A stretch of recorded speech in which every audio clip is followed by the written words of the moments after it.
Testere şeyhladım mazlum maşın tapıp koydu. Prado bu güzelledik. Ondan bir tane emas, 2 tane emas, 3 tane tapıp koyduk.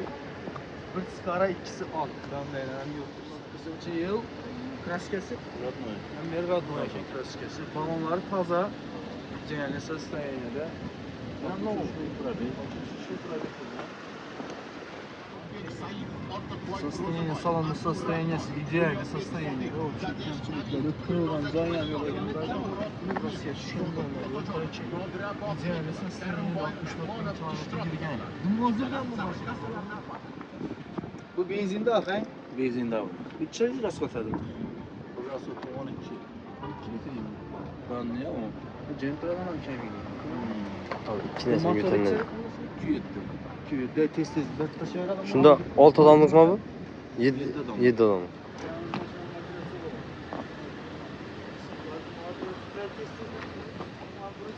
Buna bakarsınca bu 2013'ler ile 2013 bin bundan gelişediler.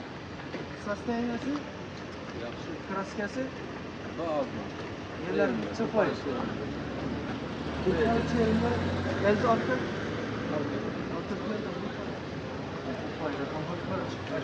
Şöyle var ekan, kraskası. Atak başka yerlerden cevap da tutmağa.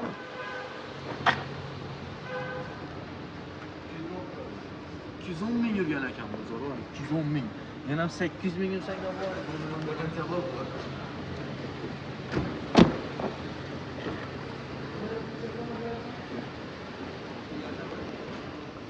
Bu ham 150lik bu 2018-yil bu o'zi sal o'zgargan, normallashgan bundagi.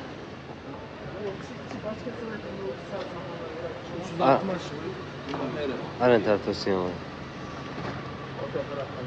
Arkasında ham motorları var ekan. Buni ham kraskasi tozami? Buniki Rodnoy ekan. 8 ming. Bu 6 ming. Bundan gelişiler. 45'lere, 40'lara biter. Mesela bıraması uçusu var. Herkesin gençlik bıramanlar çıktı. Yıllara her türlü. Bir spara, ikisi aldı. Ondan sonra güzelleri. Aslında rahmet. Videoda şuradan görgen olsanız, getirgen vaxtlarına razı olasınız. Bize yani adamlarımız yaxşı maşın bizi inanmarken bilsin benim beraber. Yani bir adam inanmam maşında. Buna iş hakkında Ravzaramet paramız mı gidecek? Benim adlarını bilasın. Vallahi. Şuradaki bundan bir sizi tükenmezdi bu. Xullas, getirgan vaqtlarimiz uchun rahmat. Kanalga qattiq satsa bosib qo'yinglar, obuna bo'lib qo'yinglar. Meni rahmat. Sog' bo'ling.